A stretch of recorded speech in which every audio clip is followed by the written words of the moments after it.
As some of you might know, I quit my safe, comfortable career for 12 months. And let me tell you, it wasn't just a break in the daily grind we all deal with. It was a crash course in life lessons that I was not expecting. From work, to money, to everything in between.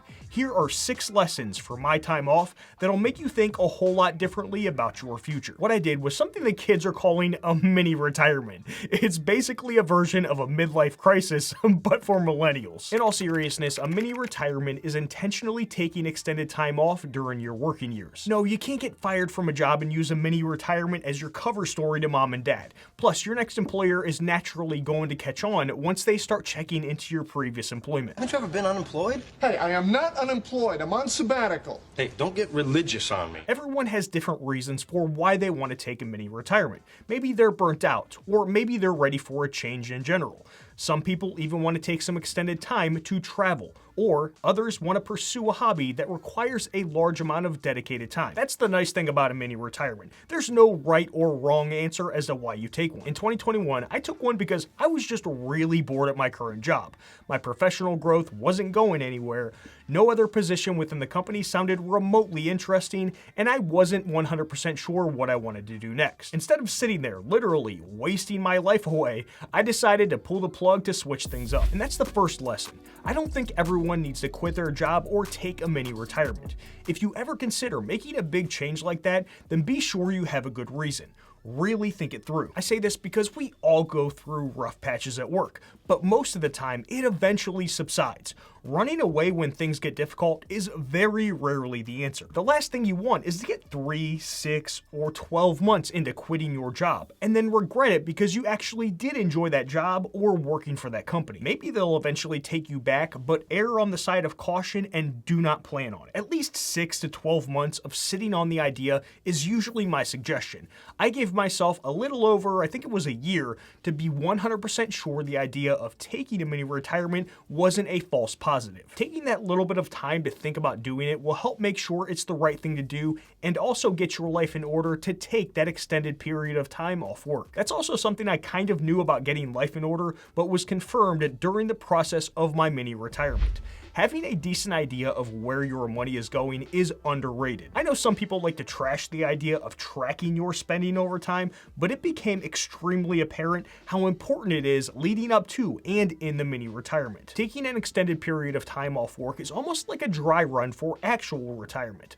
Most of us aren't going to be so wealthy that we never have to think about where our money is going. Unless you're a part of that very small percentage of people who have $20 million plus, most of us are going to be forced to live on some sort of fixed income in the future. Knowing how to and almost mastering the process is going to be extremely beneficial once your actual retirement date comes. Could you imagine going into retirement, being expected to live on a fixed amount, and never even practicing it beforehand? It would be like expecting someone to go run a marathon without ever training for it. This reminds me of something Seneca wrote almost 2,000 years ago. In the midst of peace, the soldier carries out maneuvers, throws up defenses against a non-existent enemy, and tires himself out with unnecessary toil in order to be equal to it when it's necessary. If you want a man to keep his head when the crisis comes, you must give him some training before it comes. If you want some help with this, then I'll have a free copy of my spending review spreadsheet down in the description below. You don't know what you don't know, and what I discovered about health insurance after I left work made my jaw drop. Holy smokes, it's way more expensive than I thought. Call me naive, but I've always either been covered under my parents' insurance when I was younger,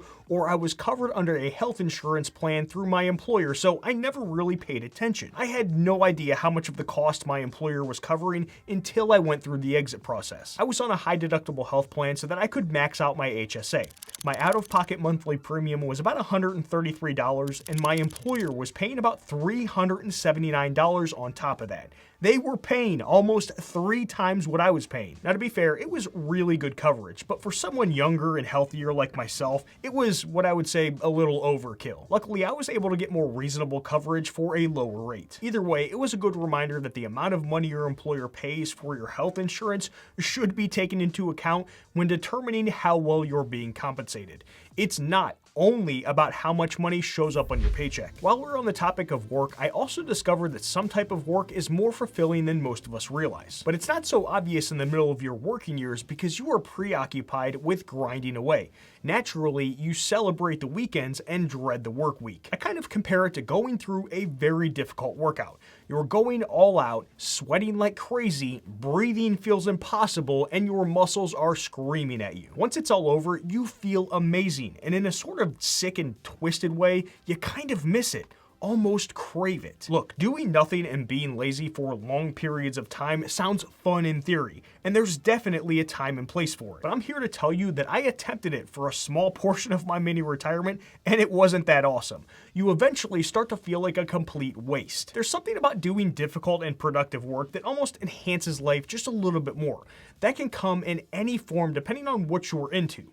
For me, I needed to do at least 2 things that checked off the mentally and physically challenging boxes every single day. I kept a little daily journal and rated those days a 7 out of 10 when both boxes got checked. What would make it a 10 out of 10 was when I also spent time with friends and or family as well. Speaking of a mini retirement as a dry run for actual retirement, I also uncovered that what we think we want retirement to look like and what we actually want are 2 totally different things. It's the same sort of issue that might arise in someone's career. You're a manager making say $120,000 per year with 3 people working under you. Life is pretty good, but you are offered a director position where you start at $160,000 per year, and instead of 3 people, you now have 8 people working under you directly, and another 30 people indirectly. That pay increase sounds absolutely amazing, so you accept. Once in the new position, you realize that you're putting in an additional 15 hours per week. Your stress levels have more than doubled, and your physical health has gone out the window. That $40,000 pay bump isn't as great as it sounded. I thought doing some traveling during my mini retirement sounded fun, and it was for a little while, and in moderation. But I quickly realized that theory and practice are not the same thing. For me, a simple 3 or 4 day camping trip in a tent with my dog and potentially some friends every month was heaven on earth. Trying to get me on a plane to fly across the world or country on a regular basis to vacation is my definition of a living hell. I suggest that everyone have a solid plan in place for what you want your future to look like, but don't overcommit too much too soon. And be prepared for things to change, because expectations and reality can turn out to be wildly different. When I finally announced to my coworkers that I was leaving my job, something happened that I was not expecting. So many of them told me in private how they wished that they could do something like this, or how they wanted to do something different with their career. It reminded me of when I'd play poker with my buddies many years ago. Naturally, we didn't want anyone to know which hand we had while we were in the middle of a game. But once the game was over and there wasn't anything left to lose, everyone was a lot more open about which cards they had and how they were thinking about playing each hand. The truth finally came out. This is a very common theme I see among a lot of workers out there.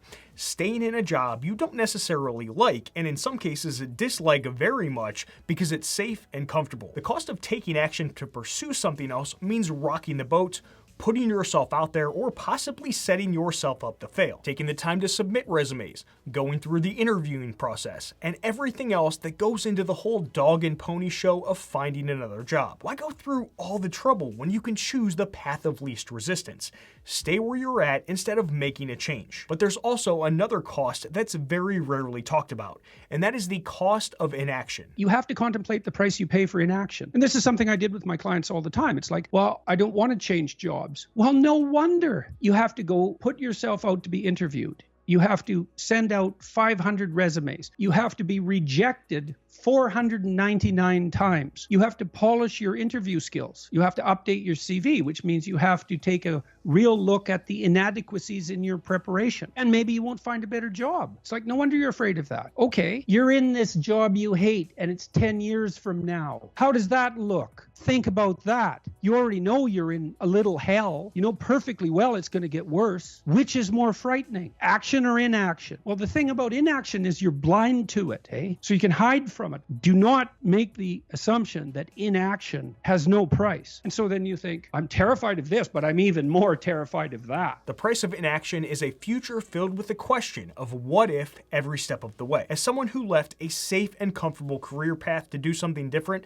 I can tell you that there's nothing to be afraid of if it's something that you truly think that you should do. Jeff Bezos has a framework that's always helped me with this sort of decision. A regret minimization framework. So I wanted to project myself forward to age 80 and say, okay, now I'm looking back on my life. I want to have minimized the number of regrets I have. I knew that when I was 80, I was not going to regret having tried this. I knew that if I failed, I wouldn't regret that.